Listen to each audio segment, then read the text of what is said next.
Good morning सभी को।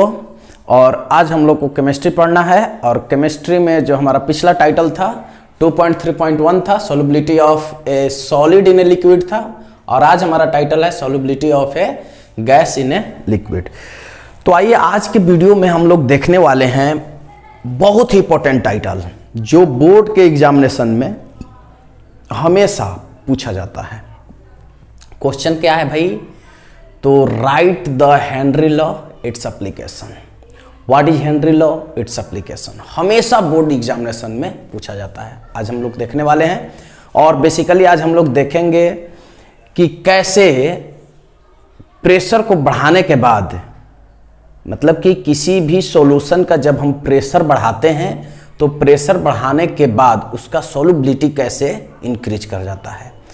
मोटा मोटी अगर बात करें तो यही आज का की पॉइंट है कि एक सॉल्यूशन में कैसे हम लोग प्रेशर बढ़ाएंगे कि उसका जो क्वांटिटी है, जो आप कंसंट्रेशन टर्म जो आज के वीडियो में हम इस्तेमाल करेंगे वो कैसे बढ़ जाता है, और फिर हेनरी लॉ और इट्स एप्लीकेशन। तो चलिए स्टार्ट करते हैं। तो आज का टाइटल है हमारा solubility of A gas in a liquid. Solubility आप समझ गए, कंप्लीटली रूप से जब सॉल्यूट डिजॉल्व हो जाता है एक सॉल्यूशन में, एक सॉल्वेंट में, तब उसे हम लोग बोलते हैं सॉल्युबिलिटी। ठीक है, आइए बात करते हैं। सबसे पहले इसके फैक्टर के बारे में जानते हैं। जब पिछला टाइटल हमारा चल रहा था कि solid in liquid, solid in a liquid चल रहा था, तो वहां पर 4 फैक्टर आ रहे थे। पहला फैक्टर हमारा क्या था? तो नेचर ऑफ सॉल्यूट था। दूसरा फैक्टर क्या था? Nature of solvent. तीसरा फैक्टर हमारा टेम्परेचर था और चौथा हमारा प्रेशर था। सभी को याद होगा। एक बार आप समझ लीजिए, यहां पर सिर्फ 2 फैक्टर के बारे में जानना है। वहां तो पोलर और नॉन पोलर का भी कॉन्सेप्ट था, लेकिन यहां पर सिर्फ आपको जानना है प्रेशर के बारे में और टेम्परेचर के बारे में। पहले मैं थोड़ा सा समरी टाइप के बता दे रहा हूं कि पढ़ना क्या क्या है और कैसे बातों को समझना है। तो आप सपोज करो, एक एक टर्म को मैं पहले एक्सप्लेन कर दे रहा हूं क्योंकि सारा चीज तो यहां पर लिखा हुआ है, फिर मैं अंडरलाइन कर दूंगा सबको, और बहुत बेहतर ढंग से आप एनसीईआरटी नोट्स बनाते भी चलोगे, आपका कंप्लीट भी हो जाएगा। तो आइए सबसे पहले समझते हैं टर्म प्रेशर को, कि अगर प्रेशर को आप बढ़ाते हो किसी भी सॉल्यूशन में तो उसका जो क्वांटिटी होगा, सॉल्युबिलिटी का जो कैपेसिटी होगा, वो क्या होगा? बढ़ जाएगा। तो अब बताओ, सॉल्युबिलिटी बताने के लिए आपके पास कंसंट्रेशन टर्म बहुत सारे हैं। तो क्या क्या कंसंट्रेशन टर्म है हमारे पास भाई? तो हमारे पास है मास परसेंटेज है, वॉल्यूम परसेंटेज है, मोल फ्रैक्शन है, मोलालिटी है, मोलारिटी है। ठीक है, मास वॉल्यूम परसेंटेज है। लेकिन हेनरी ने सॉल्युबिलिटी को बताने के लिए यहां पर उपयोग किया है, हेनरी साइंटिस्ट का नाम है, यहां पर उपयोग किया है मोल फ्रैक्शन का। तो पहले आप समझ लें कि हम इन दिस टॉपिक में हम कंसंट्रेशन टर्म मोल फ्रैक्शन का यूज करने वाले हैं। तो एक हेनरी का सबसे पहले मतलब एक स्टेटमेंट हम लोग जानेंगे एक फिगर के द्वारा। तो सबसे पहले हम लोग पढ़ेंगे प्रेशर, मतलब कि फैक्टर है सॉल्युबिलिटी ऑफ ए गैस पर क्या प्रेशर क्या रोल करता है, और फिर टेम्परेचर क्या रोल दिखाता है। तो सबसे पहले प्रेशर के बारे में जानना है, इफेक्ट ऑफ प्रेशर। आप देखिए एनसीईआरटी टेक्स्ट बुक अपने पास आप रखिए और टेक्स्ट बुक को आप ओपन करके देखिए। 2 फिगर आपको दिखाई देगा। पहला फिगर में देखिए, यहां पर वेट को दिखाया गया है और एक पिस्टन है, मतलब कि इस फिगर में पिस्टन, एक पिस्टन को दिखाया गया है और इस फिगर में 3 पिस्टन को दिखाया गया है। कहने का मतलब यह हुआ कि यहां पर प्रेशर को कम लगाया गया है और इस फिगर में प्रेशर को ज्यादा लगाया गया है। देखो यहां पर ये जो लाइन आपको दिखाई दे रहा है, ये जो लाइन दिखाई दे रहा है, ये लिक्विड है, मतलब कि वाटर है। ठीक है, और यहां पर खाली स्पेस है। तो मॉलिक्यूल्स क्या होंगे कि जब आप प्रेशर लगाएंगे तो मॉलिक्यूल्स जो है थोड़ा थोड़ा नीचे लिक्विड में जाएंगे। गैस का जो मॉलिक्यूल्स होगा लिक्विड में जाएगा, लेकिन यहां पर ऊपर में भी मॉलिक्यूल्स रहेगा। ये कोई जरूरी नहीं है कि सारा मॉलिक्यूल जो है लिक्विड में चले ही जाएंगे, लेकिन जैसे ही आप प्रेशर ज्यादा लगाते हो, जैसे इस कंस्ट्रक्शन में देखें, इस स्ट्रक्चर में देखें आप कि यहां पर जब ज्यादा प्रेशर लगाया जा रहा है तो इस स्थिति में मॉलिक्यूल्स यहां लिक्विड में ज्यादा दिखाई दे रहे हैं। दे रहे हैं कि नहीं? ज्यादा दिखाई। तो इससे स्पष्ट बातें ये हुई कि यदि आप प्रेशर को बढ़ाते हो, प्रेशर को आप बढ़ाते हो, तो यहां पर जो गैस के मॉलिक्यूल्स हैं यहां पर ज्यादा आ जाएंगे। किसमें? लिक्विड में। ये भाई किसने बताया? हेनरी ने एक अपना एक्सपेरिमेंट किया हेनरी ने, जो इस टाइप से था। तो गैस और प्लस लिक्विड का एक सॉल्यूशन आपने तैयार किया है भाई। किसको किसको तैयार किया है? Gas plus liquid. पिछले टॉपिक में हमने क्या क्या चीज का सॉल्यूशन तैयार किया था? सॉलिड प्लस लिक्विड का तैयार किया था। आज हम क्या तैयार कर रहे हैं? गैस प्लस लिक्विड का सॉल्यूशन तैयार कर रहे हैं। हेनरी ने क्या कहा, पहले इस चीज को समझिए। As we increase the pressure, यदि हम प्रेशर को इंक्रीज करेंगे, यदि हम प्रेशर को बढ़ाएंगे, the solubility of gas in liquid increases. मतलब कि यदि आप प्रेशर को बढ़ाते हो तो सॉल्युबिलिटी जो होगा गैस का इन लिक्विड क्या होगा? वो भी बढ़ेगा। अब बात आती है सॉल्युबिलिटी को बताने के लिए कि सॉल्युबिलिटी को आप कैसे रिप्रेजेंट करोगे। तब बताओ, किसी भी सॉल्यूशन में अगर गैस की मात्रा बताना होगा, गैस इन लिक्विड है तो गैस मतलब यहां पर सॉल्यूट के रोल में है, तो अगर सॉल्यूट की अगर क्वांटिटी को बताना होगा, सॉल्यूट के अगर अमाउंट को बताना होगा, तो आपके पास बहुत सारे कंसंट्रेशन टर्म हैं, जिसमें से हेनरी ने यहां पर एक कंसंट्रेशन टर्म का प्रयोग किया है, वो है मोल फ्रैक्शन। मोल फ्रैक्शन सबको पता है, एक्स से डिनोट करते हैं। तो मोल फ्रैक्शन उन्होंने यूज किया सॉल्युबिलिटी ऑफ गैस के लिए। गैस की सॉल्युबिलिटी बताने के लिए इन लिक्विड किस टर्म का यूज किया गया? मोल फ्रैक्शन का। आप याद रखेंगे मोल फ्रैक्शन का।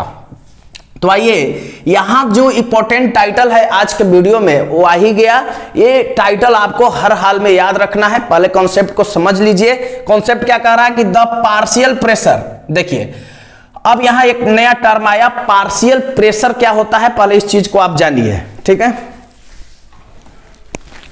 देखिए, पार्शियल प्रेशर को सबसे पहले मैं बता दूं कि पार्शियल प्रेशर होता क्या है। देखिए, यदि आप एक यहां पर स्ट्रक्चर बनाएं, एक टब ले लिए, ठीक है, और इसमें मैं डाल दिया हाइड्रोजन गैस, ठीक है, और दूसरा यहां पर स्ट्रक्चर बनाएं, इसमें डाल दिया नाइट्रोजन गैस, एक मैं तीसरा स्ट्रक्चर यहां पर बनाया और इसमें डाल दिया H2 भी डाल दिया और O2 भी डाल दिया, ठीक है। अब बताइए आप, मैं थोड़ा बताऊं कि यहां पर इस लिक्विड में प्रेशर कौन लगा रहा है? इस लिक्विड में प्रेशर कौन लगा रहा है? तो यहां इस लिक्विड में सिर्फ और सिर्फ H2 यहां पर प्रेशर एज्यूम कर रहा है। पहले इस बात को समझिए। अच्छा, यहां पर कौन प्रेशर लगा रहा है? यहां पर सिर्फ लगा रहा है प्रेशर N2, मतलब कि नाइट्रोजन गैस ही सिर्फ प्रेशर लगा रहा है। और यहां पर जब मैं इस स्ट्रक्चर में देख रहा हूं तो यहां पर लिक्विड पर प्रेशर कौन कौन लगा रहे हैं? H2 प्रेशर लगा रहा है और O2 लगा रहा है, मतलब कि हाइड्रोजन गैस भी लगा रहा है और ऑक्सीजन गैस भी लगा रहा है। क्लियर है? अब ध्यान से देखिए आप कि ये सिर्फ और सिर्फ अकेले प्रेशर लगा रहा था, यहां पर भी नाइट्रोजन गैस अकेले प्रेशर लगा रहा था, और यहां पर H2 और O2 दोनों मिलकर लिक्विड पर प्रेशर लगा रहे हैं, मतलब कि थोड़ा थोड़ा लगा रहे हैं। क्या बता रहे हैं आप? थोड़ा थोड़ा। देखो, थोड़ा सा हाइड्रोजन लगा रहा है प्रेशर और O2 लगा रहा है, मतलब यह हुआ कि इस प्रेशर में दोनों की भागीदारी है। समझ बात आ रही है? इस प्रेशर में, लिक्विड में जो प्रेशर लग रहा है, जितना भागीदारी हाइड्रोजन गैस का है उतना ही भागीदारी ऑक्सीजन गैस का भी है। तो इसी को थोड़ा थोड़ा प्रेशर को ही कहा गया है इंग्लिश में पार्शियल प्रेशर। क्या कहा गया है? पार्शियल प्रेशर, थोड़ा थोड़ा, ठीक है, मतलब थोड़ा H2 और थोड़ा O2 मिलकर प्रेशर लगा लिए भाई, तो थोड़ा थोड़ा को ही इंग्लिश में क्या कहा गया? Partial pressure. एक किसने बताया? डाल्टन ने बताया। किसने बताया? डाल्टन ने। तो हेनरी जब अपना लॉ तैयार कर रहे थे तो इन्होंने डाल्टन का भी मदद लिया। किसके लिए? पार्शियल प्रेशर के लिए। आइए बात करते हैं the partial pressure of the gas, मतलब कि गैस का जो पार्शियल प्रेशर होगा, थोड़ा जो प्रेशर होगा, आंशिक जो प्रेशर होगा, आंशिक भी आप इसका हिंदी बोल सकते हैं, the partial pressure of the gas in vapour state. Vapour state का मतलब क्या होता है भाई? Gaseous state. वेपर स्टेट का मतलब क्या? Gaseous state is directly proportional. अब तो यहां तक बात क्लियर हो गई थी ना कि यदि आप प्रेशर बढ़ाओगे प्रेशर जब आप बढ़ाओगे तो सॉल्युबिलिटी ऑफ गैस, मतलब गैस का सॉल्युबिलिटी इन लिक्विड भी इंक्रीज करेगा। अगर आप प्रेशर इंक्रीज करोगे तो वो भी इंक्रीज करेगा। मतलब यह हुआ कि डायरेक्टली प्रोपोर्शनल हुआ। अगर बात डिपेंडेंट की होने लगती है फिजिक्स और केमिस्ट्री में तो डायरेक्टली प्रोपोर्शनल का यूज होता है। यहां पर भी वही है, the partial pressure of the gas in vapour state is directly proportional. Directly proportional के लिए आप इस टर्म का भी यूज कर सकते हैं, to the mole fraction of the gas. अब देखो यहां सॉल्युबिलिटी बताने के लिए एक कंसंट्रेशन टर्म का यूज किया गया। वो कंसंट्रेशन टर्म क्या है आपके पास? Mole fraction. क्या है? Mole fraction. अब आइए कह रहा है, एक बार फिर से समझ लो, the partial pressure of the gas in vapour state is directly proportional alpha to the mole fraction of the gas. तो ये पी क्या हुआ बताओ? पार्शियल प्रेशर, पार्शियल प्रेशर, और एक्स क्या हुआ बताइए? Mole fraction. ठीक है, अब देखो वे, अब यहां पर प्रोपोर्शनल को हटाने के लिए एक कांस्टेंट टर्म आ रहा है। यहां पर देखिए P इक्वल टू के एच इंटू एक्स। एक्स आपका मोल फ्रैक्शन है और P आपका पार्शियल प्रेशर है। तो वेयर के एच हेनरी कांस्टेंट, आप याद रखेंगे के एच क्या है? Henry constant. अब हेनरी कांस्टेंट के बारे में पढ़ लेते हैं। कह रहा है कि के एच डिफरेंट फॉर, के एच का जो वैल्यू होगा डिफरेंट फॉर डिफरेंट गैसेस, मतलब कि उसका जो वैल्यू हम लेते हैं डिफरेंट गैस के लिए डिफरेंट वैल्यू उसका होता है एक कांस्टेंट टेम्परेचर। टेम्परेचर कांस्टेंट रहेगा और उसमें डिफरेंट गैस के लिए डिफरेंट वैल्यू होता है हेनरी कांस्टेंट। क्लियर है?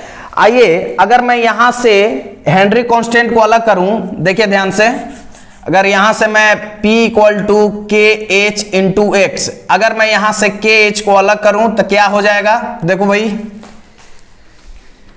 देखो ध्यान से, एक बार फिर से समझो। अगर मैं यहां पर इस P इक्वल टू के एच इंटू एक्स, अगर मैं यहां के एच को अलग करूं तो क्या हो जाएगा? x बाई पी हो जाएगा। ठीक है, एक मिनट, के एच को यदि हम अलग करें, देखो ध्यान से, के एच को अगर अलग करें तो ये हो जाएगा P बाई एक्स। इधर मल्टीप्लाई है तो इधर डिवाइड में आ जाएगा। अब ध्यान दो कि अगर प्रेशर मान लो, अगर एट ए रूम टेम्परेचर पर प्रेशर यदि 1 atm हो, प्रेशर क्या हो? 1 atm हो।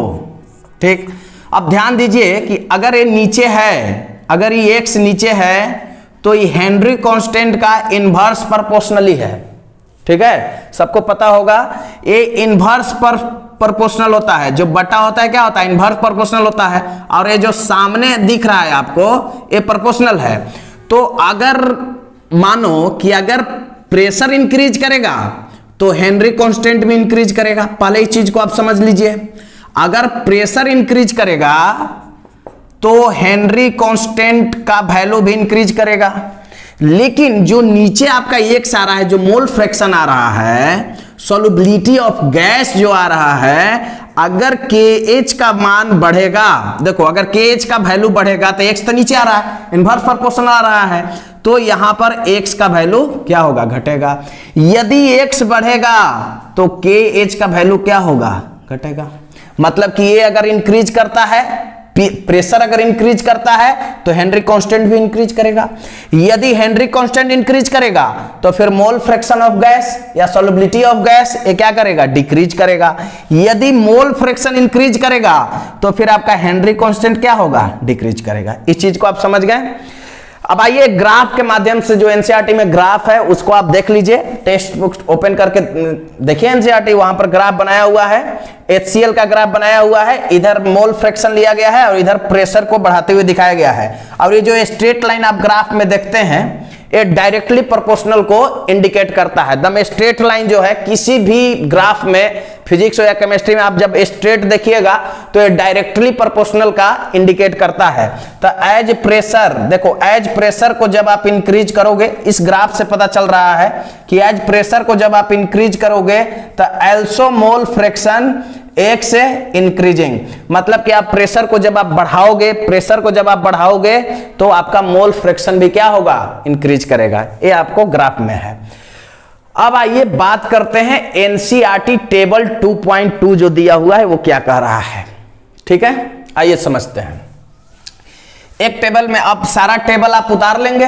मैं एक एग्जांपल ऑक्सीजन का लेकर आपको बताना चाह रहा हूं।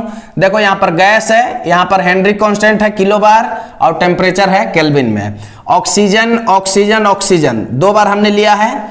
और यहां पर देखिए अगर 293 केल्विन टेम्परेचर पर अगर मैं बात करूं, ठीक है, 293 पर अगर वैल्यू याद नहीं है फिर भी चलेगा, लेकिन यदि टेबल को आप समझना चाहते हैं तो आप समझ लें। अगर 293 केल्विन टेम्परेचर पर अगर हम बात करें कि ऑक्सीजन का हेनरी कांस्टेंट कितना होगा तो 34.86 आ रहा है, और 303 केल्विन पर यदि हम बात करें, इतना टेम्परेचर पर बात करें तो 46.82 आ रहा है। ठीक है, हमारा हेनरी कांस्टेंट। इस टेबल से देखने से हमें पता क्या चल रहा है कि जब मैं टेम्परेचर को इंक्रीज कर रहा हूं, टेम्परेचर को जब मैं इंक्रीज कर रहा हूं, मतलब टेम्परेचर को जब मैं बढ़ा रहा हूं तो 293 और अब कितना हो गया 303। तो जब मैं टेम्परेचर को बढ़ा रहा हूं तो हेनरी कांस्टेंट भी बढ़ रहा है। बढ़ रहा है कि नहीं बताओ? पहले 34 था और अब कितना हो गया 46 हो गया, बढ़ रहा है।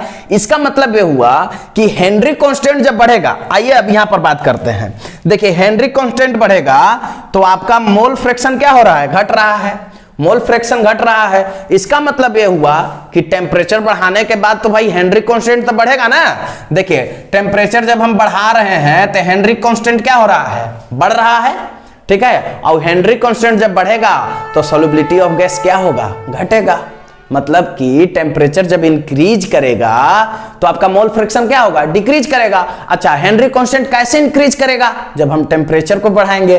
तो देखिए यहां पर KH इंक्रीज करेगा तो X क्या होगा भाई? तो डिक्रीज करेगा। X क्या है? मोल फ्रैक्शन ऑफ गैस या सॉल्युबिलिटी ऑफ गैस। ठीक है, आइए जब टेम्परेचर इंक्रीज कर रहे हैं आप इन दिस टेबल, देखो टेम्परेचर जब आप इंक्रीज कर रहे हैं तो हेनरी कांस्टेंट भी क्या हो रहा है? इंक्रीज कर रहा है। देखो इंक्रीज कर रहा है ना, ऊपर का जो एरो लगाया है मतलब बढ़ रहा है। तो देन हमारा मोल फ्रैक्शन क्या होगा?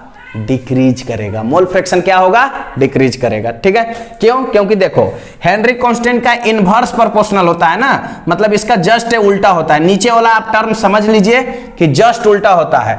बहुत जगह आप सीखे होंगे नीचे वाला टर्म, जैसे देखो F proportional Q1 Q2 by R, F बराबर देखो K Q1 Q2 by R। देखो ध्यान से, इसका प्रोपोर्शनल होता है F, लेकिन ये डिस्टेंस का क्या होता है?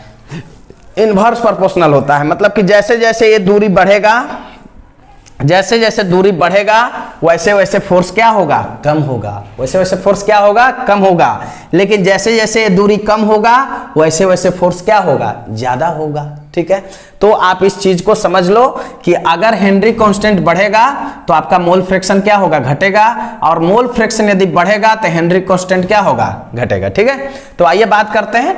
अब इस टेबल का रिजल्ट देखिए है कि अगर आपने टेम्परेचर को बढ़ाया, टेम्परेचर को जब आप बढ़ा रहे हैं तो आपका मोल फ्रैक्शन क्या होगा? मोल फ्रैक्शन घटेगा, डिक्रीज करेगा। मतलब टेम्परेचर को आप इंक्रीज कर रहे हैं तो मोल फ्रैक्शन मतलब solubility of gas in liquid क्या होगा? डिक्रीज करेगा।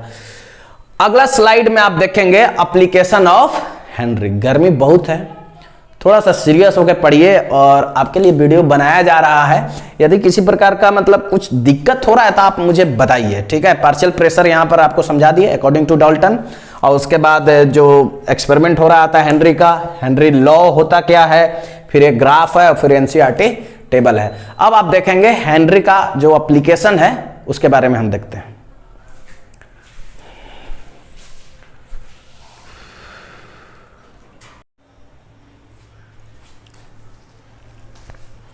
आइए अब बात करते हैं एप्लीकेशन ऑफ हेनरी लॉ। देखिए एग्जामिनेशन में जो क्वेश्चन आता है ना, आएगा कि what is Henry law, its application.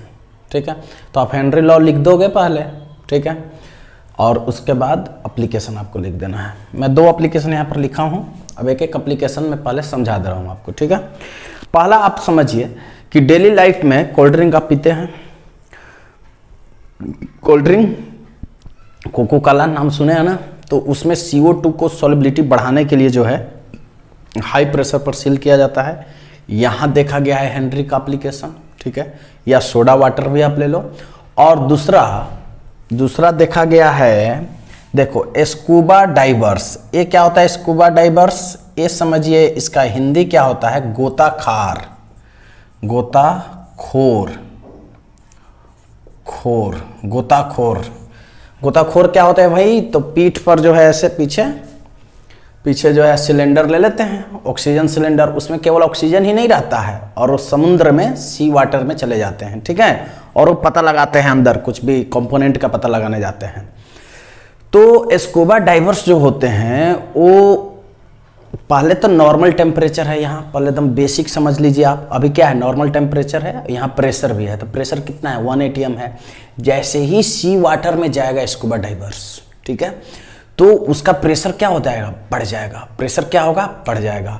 अब उस सिलेंडर में क्या क्या होता है आप समझिए, नाइट्रोजन भी होता है, ऑक्सीजन भी होता है और हीलियम भी होता है, ठीक है। ऑक्सीजन तो भाई जरूरत है, आदमी को ऑक्सीजन जरूरत है, मतलब कि अब आदमी तो जाता है वो, ठीक है, तो हमको तो जरूरत है ऑक्सीजन का, लेकिन नाइट्रोजन का जरूरत नहीं है, नाइट्रोजन का जरूरत नहीं है।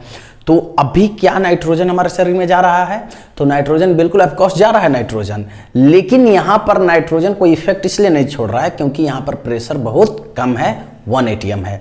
लेकिन वहाँ पर जब सी वाटर में चला जाता है स्कूबा डाइवर्स, तो उसमें प्रेशर चूंकि बढ़ जाता है तो नाइट्रोजन अपना इफेक्ट छोड़ता है। तो अब वो इफेक्ट देखने को कहाँ मिलता है, जब वो बाहर आता है, जब वो सी वाटर से बाहर आएगा तो नाइट्रोजन, पहले तो उसके अंदर था नाइट्रोजन, जब प्रेशर ज्यादा था, एकदम अच्छा से समझिएगा, अब वो स्कूबा डाइवर्स जो है वो बाहर आ गया है, ठीक है।